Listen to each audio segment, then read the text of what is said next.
had a lot of challenges with the manual billing processes. When I found out that Ricoh Japan started using RPA, then we started searching for RPA vendors in the Philippines to be able to help us with that journey as well. When we were looking into RPA, one of the processes that we thought would benefit best from RPA would be billing.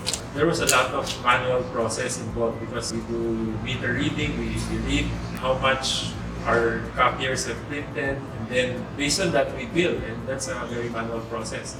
So what we want to do now is automate a lot of those manual processes, and we can only do that by using RPA. I'm excited to have Ricoh on board our RAX platform. It just goes to show how much our software is capable in accommodating businesses from large industry to small businesses. So as we've witnessed from the efficiency that Ricoh is now benefiting using RAX Suite, I think there's a lot more types of companies who will benefit the same. So we'd like to invite everyone to try out RAX Suite and see how our software can help them.